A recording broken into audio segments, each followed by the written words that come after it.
مرة تانية بشكر حسن الخلق والخلقة والأخلاق، ومبروك يا حسن نجاح المؤتمر. الناس موجودة لحد نهاية اليوم. And I have a breaking news. صوت لو سمحت. صوت. طيب ثانية واحدة، ممكن لازم من السيتنجز نختار. ثانية واحدة. تعال خليك جنبي بس، ما تسيبنيش لوحدي الله يكرمك. ادي الساوند، نقول له منين بقى؟ ما هو ده USB this اوكي. طيب خلينا نجرب مرة تانية ونشوف هيحصل ايه.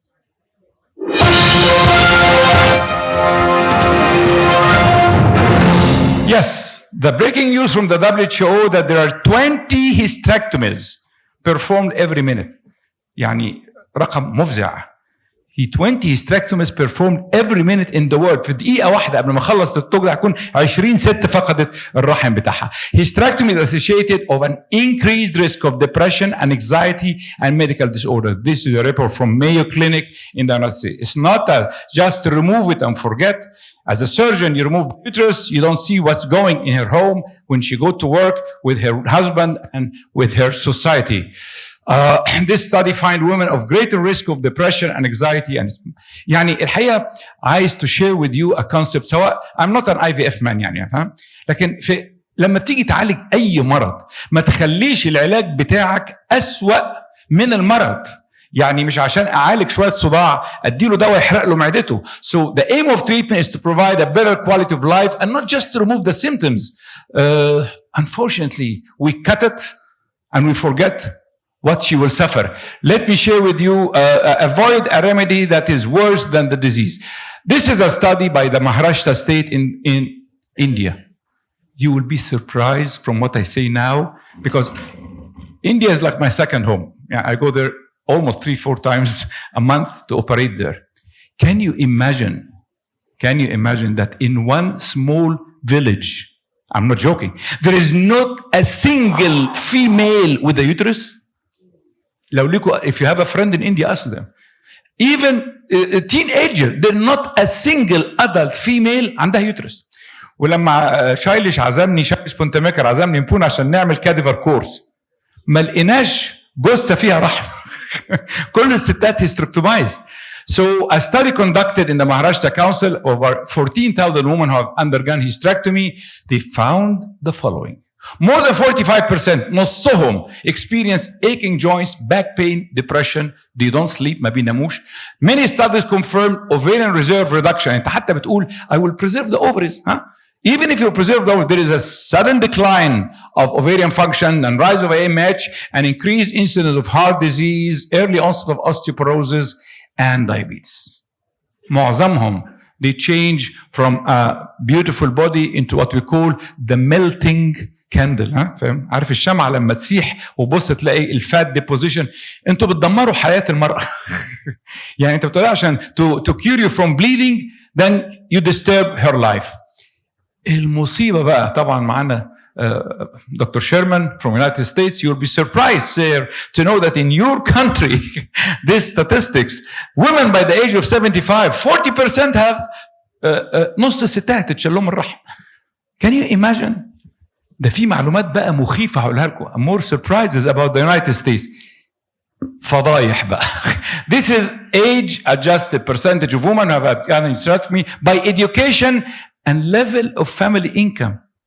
فاهمين قصدي ايه؟ لقوا ان الستات اللي معاهم فلوس اكتر بتعمل لهم hysterectomy اكتر، خلاص؟ وان الستات educated has less incidence of hysterectomy. Hysterectomy is higher in the less educated population. ما اصل الست المتعلمه لما الدكتور بيقول لها هشيل لك الرحم بتخش تدور في جوجل. تمام؟ she search and she find alternative. لكن unfortunately those ladies who trust us and they don't have a level of knowledge education, they have higher incidence of hysterectomy. Another statistics, this is age adjusted percentage of women who have undergone hysterectomy by urbanization and لقوا اللي في القرى ساكني القرى عندهم incidence of hysterectomy اكتر من ساكني المدن. This is alarming. This tell you that there is over indication. There is only one man in the world who is fighting to preserve the uterus. This was in the Times News. A Cairo-based doctor shows baths for hysteroscopy. Let us save the uterus. 81 countries teaching techniques by hysteroscopy to save the uterus. We can reduce the number of hysterectomies by offering alternative. Please, whatever the pathology she had, under polyp, fibroid, endometrial hyperplasia, the bleeding is only from the lining, from the endometrium. So let's improve and not remove the uterus. How? First, they call this the second generation ablation technology. The local treatment by progesterone can sustain for long duration.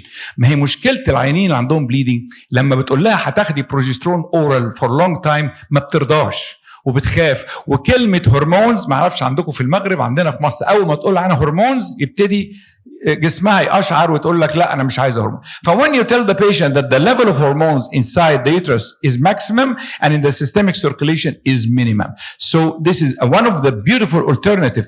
وعارفين بقى حاجة؟ بصوا الجراف ده. Look at this graph. This is impressive. Sir, be smart. This shows the incidence of hysterectomy in UK from 1996 till now. اشمعنى 1996? It was the year of introduction of Mirena to be licensed as first line of treatment in UK.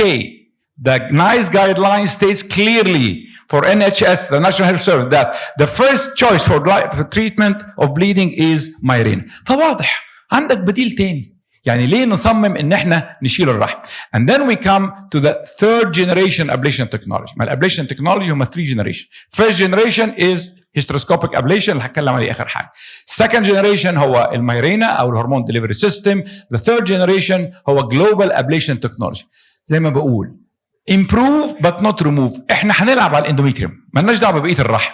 If the bleeding coming from the endometrium, so either we burn it, we boil it, or we freeze it. So this is from the company Hologics. It's called the NovaSure V5 Global Endometrial Ablation. As you see, this is a mesh electrode, عامل زي الشبكة, and this works by like a bipolar electrocautery technology. كأنك it's the same like you insert a Mirena device, and you don't need to dilate the cervix. And in the office with mild sedation, you introduce, and preferably under ultrasound عشان ما تخرمش, and you make sure that it's inside the cavity, and then you deploy the mesh. بتروح طالعه زي المثلث, then you push button, بتدوس على الزرار وتقعد تشرب قهوه انت بقى. هو اوتوماتيكالي بيبتدي يشغل الكتروكوتري, يدستروي الاندوميتريوم زي ما انت شايفين كده. It's cooking of the endometrium. It's very safe. There is no spread and it takes few minutes. والجهاز نفسه يقول لك beep beep beep finish. Then you withdraw. You see how simple the technology offered to us. And then the results, the device has achieved almost near 100%, 97% patient satisfaction. خليني برضو أوضح لكم يعني إيه patient satisfaction. ما هو مش شرط, it's not necessarily إن البليدنج هيقف تماما. بس كده لما بتقول لك أنا طول الشهر دم طول الشهر, لا أنا بقيت دلوقتي مقبول. في مشكلة كبيرة قوي يعني عايز أساعدكم فيها في الستات بتوعنا. الستات الشرقيات. الست الشرقيه عندها لو نقطه دم واحده تقول لك انا مانيش طاهره, مش عارفه اصلي, مش عارفه احج, مش عارفه اجتمع مع زوجي. فانا عن نفسي بقول لهم so long we destroy the endometrium what you suffer is called استحاضه. الكلمه دي بتحل مشاكل كلها. So there is a 97% patient satisfaction with almost 3/4 of them they have a complete amenorrhea for 5 years, and the need to do hysterectomy after that is very minimal. ممكن نحرقه وممكن نتلجه. So the NovaSure works by ablation by the heat. The hair option, اسمه hair option, is much more safer because it uses the technology of freezing. انت لما بتجمد الاندوميتريوم بيحصل له بعد كده denaturation of the protein and complete destruction. So this is hair option. It's a freezing device which destroys the endometrium. Cryo endometrial ablation is another existing. And then we come to the era of balloon. البالونات. هي فكرة البالونة بدأت برضو long time ago that this called the ThermaChoice by the company Gynecare, Johnson & Johnson. The balloon is inflated inside the uterus and you have to reach, بص يا حسن, لازم توصل لبريشر 150. You have to reach a pressure of 150. And then the transducer inside starts to heat the water to boil the water. انت لما عايز تسوي حتة لحمة ستيك, if you want to cook a steak, تمام, it's very thick, فلو حطيتها على الجريل هتلاقيها من جوه برضو ما استويتش, لازم بتخبطها عشان تبططها معايا. فاللي تخبطها ببططها دي اللي هي البالونه لما بتتنفخ بتفعص الاندوميتريوم, بتبرس الاندوميتريوم to make it thin so the heat can penetrate and destroy the endometrium. This is the inventor of ده هو ده دكتور بوب نويورث, هو ده بوب نويورث. والحقيقه برضو انا كنت اشتغلت معاهم على البالون وعملت بالونه لنفسي بس فشلت الحقيقه. جايني كير هو ده ثيرما تشويس, ده بالون ابليشن. طيب عايز then we can treat the pathology inside the uterus, if there is a polyp or a myoma, so the global ablation technology will not be suitable. عايز تشيل الباثولوجي. So this is the ultimate, this is my favorite, هو ده حبي وعشقي وغرامي, an hysterectomy. خد بالك؟ يعني بلاش تشيل الرحم. So using the resectoscope to remove the pathology is now very available, and the training is available. Everybody can get the skills. So this is like a polyp. لك بص على الحلا وحلا مية مية. So this is an endometrial polyp causing bleeding. So we cannot use any of the previous ablation technology. Myrena is not suitable, so you have to remove it. So this is, it's not a myoma actually, it's an endometrial polyp. And I will leave you to watch and you can discover what kind of polyp it is. So this looks like a myoma now, all right?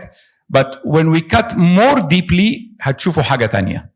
So it is a combination of fibroid and adenomyoma. It's a combination. طب عرفنا منين? So when we cut into the deep substance of the mass, هنلاقي نشوف فيه chocolate blood. شايفين ال lining ده inside the center of the mass, it looks like endometrium.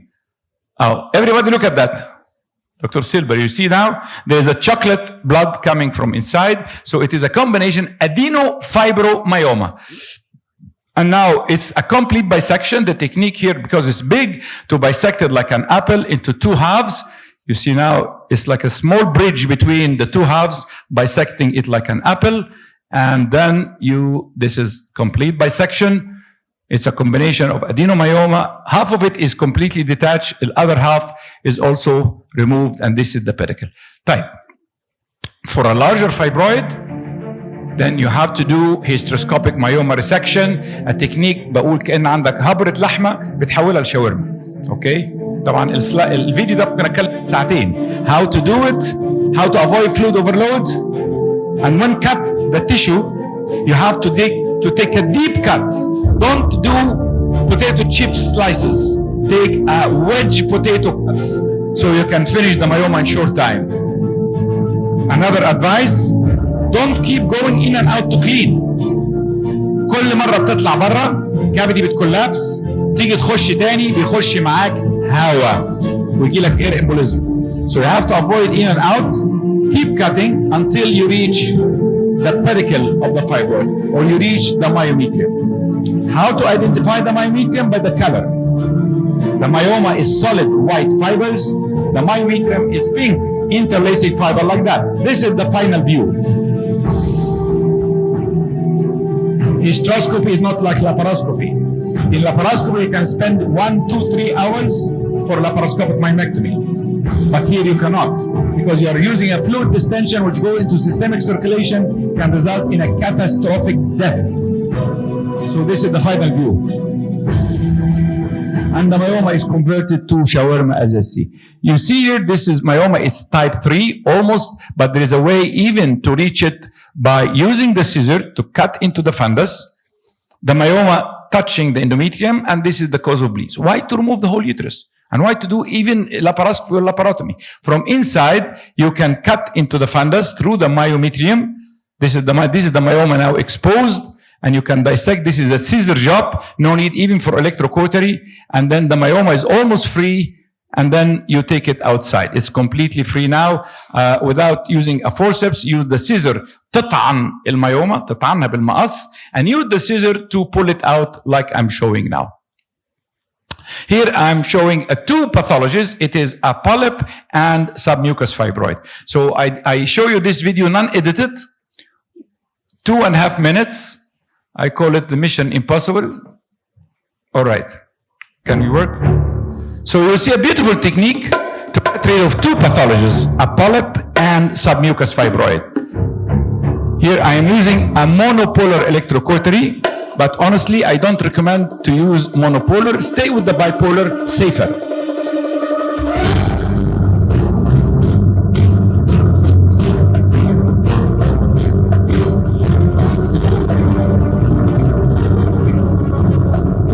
The technique of resection is to move the electrode through the myoma tissues and you move it slowly to allow cutting and coagulation.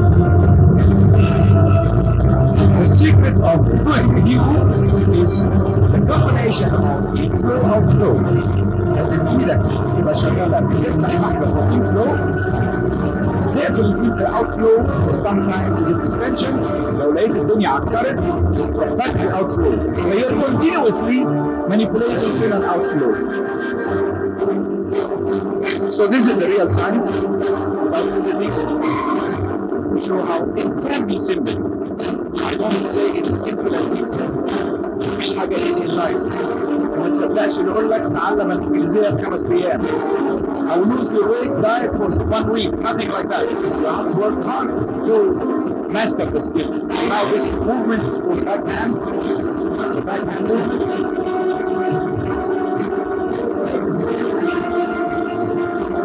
And complete inoculation resection of the myoma. To check for bleeding, decrease the flow pressure. Now you can see the bleeders and cauterize. So mission accomplished. Real time, 2 minutes, 2 seconds. Polyps on myoma. No need to do hysterectomy anymore. So the last technique I'm showing you is transcervical endometrial resection. I hope that this picture can bring the meaning to you. The uterus is like a coconut. And this lining, the white lining, the endometrium. فسواء بقى عندها endometrial hyperplasia أو عندها fibroid. الفايبرويد نفسه ما بينزفش دم. هو اللي بيخر دم مين؟ الاندوميتريوم. So whatever the pathology, if we remove the white lining اللي هو قدامنا ده، أنا حبيت الصورة دي، أنا رحت اشتريت جوزة هند من السوق وقشرتها عشان أوصل الفكرة. If you remove the white lining, the endometrium, the bleeding will stop. Is it easy operation? No, it's not easy. Because if you miss a little island of endometrium, it will regenerate and the bleeding will come back again. فالعملية دي الحقيقة محتاجة the most competent hysteroscopic. However, عندي ليك حل يخليك حتى لو أنت مبتدئ تحقق success rate 100%. إيه هو الحل؟ Go ahead and do endometrial resection as much as you can. على قد مقدرتك. بس مش هتعرف تشيله كله. At the end of the procedure روح حاطط لها مايورينا. خلاص؟ يبقى أنت عملت اللي عليك والباقي على مين؟ على المايورينا. خلاص؟ فالعينة هتقول لك أنا الحمد لله عندي أمينوريا. So let me share the technique with you. Hysteroscopic endometrial resection الحقيقة there is a growing literature supporting this technique and let me share it with you now. لا. مش هو ده. Combined transcervical endometrial resection with levonorgestrel device. So the study proved that the amenorrhea rate almost near 90%. فأنت عندك 9 out of 10 of patient complaining of bleeding, they can be saved by TCRE. How to do it? This is the last video I'm sharing with you. So I start by the posterior wall. This is the posterior wall. Now you will see the myometrium. You have to be careful not to go deep, more deep to penetrate and perforate. And don't be very superficial to still leave endometrial tissues. يعني ما يبقاش غويط قوي ولا سطحي قوي. This is the myometrium in the posterior wall. The posterior wall is easy. But the more difficult is the lateral wall. This is the lateral wall now.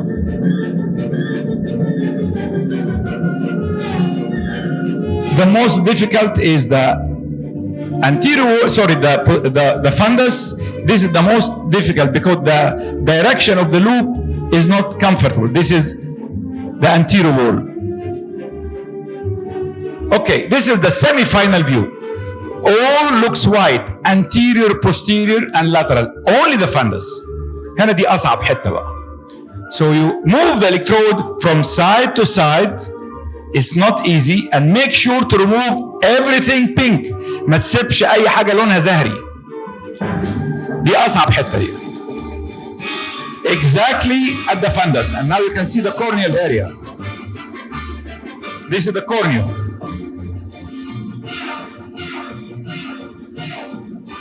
The cornea is the thinnest, هو أرفع جزء في الرحم.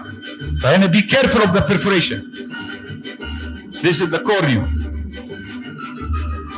Exactly at the tubal ostium. After that, you can use the roller ball عشان to touch any residual pinkish area. Everything is هيجي لها دم منين بقى بعد كده خلاص. You remove the endometrium. Even لو في عندها فايبرويد وهي عندها 45 سنة هيحصل له atrophy with time. After completing the procedure, after you finish endometrial resection ablation, and then you put the Mirena. This is the Mirena, and I show you how to deploy the Mirena under vision. الحقيقة دي هيحصل لها بعد كده adhesions, Asherman. So the walls of the uterus will be agglutinated over the Mirena, and the Mirena will release the progesterone, and the woman go home, keeping her uterus, enjoying her life as I'm enjoying your company. ومبسوط بوجودي معاكم. شكرا يا حسن، شكرا احبائي بالمغرب، ربنا يحميكم وربنا يحرسكم وربنا يديكم كل سعاده الدنيا. 20 دقيقه بالظبط و10. شكرا جزيلا استاذ شوقي. اسكي هذا كيسيون dans la salle. استاذ صديقي العزيز، do you have any يا اخي صديقي العزيز طالعه منك كده طعمها زي العسل. قول. انت احلى من العسل حبيبي. قول يا حبيبي. Do you have any data comparing levonorgestrel alone, levonorgestrel with transcervical resection of the endometrium? Level of progesterone? Only Mirena or resection plus Mirena. صح. طبعا السؤال بتاعه يا اخي لئيم بشكل مش معقول. فظيع. لانه لا قصدي يعني سمارت، فيري سمارت. يعني هو عايز يقول ايه جمال؟ عايز يقول لو كان الميرينا لوحده هيعمل الشغلانه، طب خلاص بقى نعمل ايه ريسكشن. عندك حق، عندك حق. بس يعني هو بيتكلم كلام صح فعلا. I don't think so far in the literature there is a comparative study. I don't think. لكن انا هقول لك احساسي الخاص وانت تقول لي رايك. الميرينا لوحده بيموت البطانه في مكانها او بيهمدها. بعد تاثيره ما هيرجع البطانه ممكن تنمو. لكن انت ونيدور ريسكشن انت شلت الباثولوجي، سواء كان سيمبل هايبربليزيا ايفن ويل ديفرنشيتد هايبربليزيا. انت عارف دلوقتي يا جمال حالات الويل ديفرنشيتد ادينوكارسينوما بيعملوا التكنيك ده، في ليترشر ثبتها يعني. فالحقيقه وجهه نظرك صح. إذا كان الميرينا لوحده هيقوم بالشغلانة، لكن I mean psychologically when you remove the endometrium you don't leave any chance for regrowth again. صح. Thank you. شكرا يا جميل. شكرا. بالراحة عليا في عرض النبي. العربي. أنا ما أعرفش في الفرنساوي غير بونجور وجوتيم. هم دول الكلمتين اللي اتعلمتهم اللي بستعملهم في الحياة. قول لي.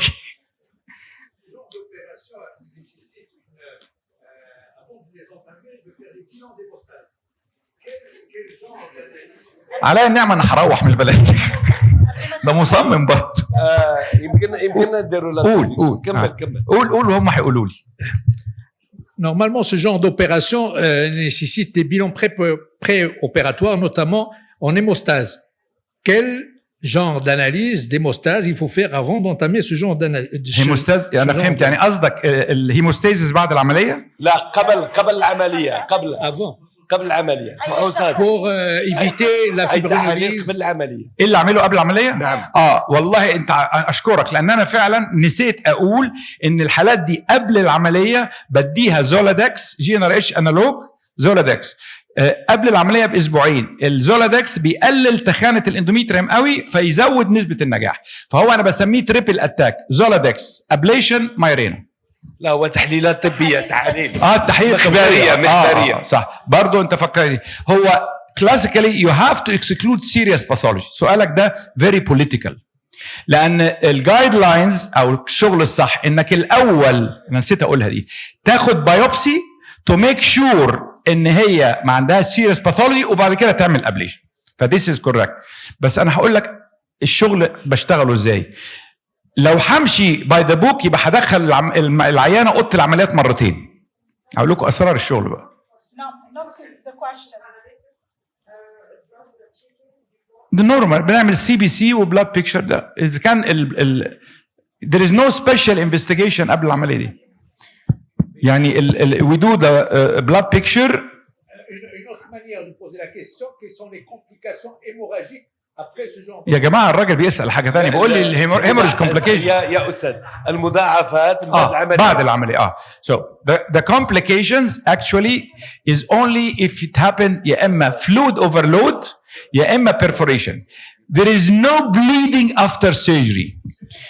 If you ask any hysteroscopic surgeon in the world, there is no bleeding in hysteroscopy. Even عارف يا اخي، فاهم كلامي؟ even بعد ما بتقطع السبتم او بتقطع المايوما وانت خارج بالمنظار بتلاقي نافورات دم. مش كده ولا يا جمال؟ نافوره دم. forget it، انساها تماما. عارف دي عامله زي ايه بالظبط؟ انت بتولد اكوشيمو؟ لا لا اوكي مخبري زي بعد الولاده بعد المشيمه ما بتنفصل بنلاقي نافوره دم وبتقف لوحدها على طول. الكونتراكشن بتاع عضلات الرحم بيوقف النزيف. فنفس الكلام بعد جراحات منظار الرحم، بعد ما بنطلع والرحم بينقبض بيوقف النزيف، الا اذا لو في بليدنج تندنسي. قولها له بالفرنساوي، بليدنج تندنسي يعني ايه؟ قابليه للنزيف. فدي الحالات دي بنعمل لها كواجيليشن بروفايل لو احنا شاكين ان عندها قابليه للنزيف. انا اسف ما فهمتش من اول مره. يا استاذ شوقي. ايوه. اخر سؤال. ايوه. هو انت تعمل اي دي مايرينا بعد العمليه؟ في نهايه العمليه بركبه. لا تعملها بعد العمليه او قبل العمليه؟ لا اثناء العمليه. اثناء العمليه يعني انت خلصت العمليه وشفت المنظر كده تروح مدخل مارينا على طول. ولا بد، هذا هو السؤال، واش ولا بد نعملوا الميغينا او لا هيستروسكوبي diagnostic hysteroscopy 6 weeks after the hysteroscopy operator? Why you put that? Why? I put the Mirena because هقول لك ليه. لأن بعض الحالات it's double. You do the resection and you do yes. the Mirena. لأن عارف يا صديقي بعض الحالات دي بيكون عندها ديب ادينومايوزز، تمام؟ فانت شلت الاندوميتريوم صحيح، لكن عينيك مش شايفه الميكروسكوبيك فوساي، بيبقى فيه بذور ادينومايوز، فده ممكن يرجع يشتغل وينمو ويخلي عينك يرجع لها نزيف تاني. فانت بتحط المناعه تامن نفسك قبل العمليه زولادكس ابليشن وركب الميرينا، قطعت الميه والنور، مش هيجي لها ولا نقطه دم بعد كده. شكرا جزيلا. ميرسي بوكو. Vous avez un petit cadeau. Pause café.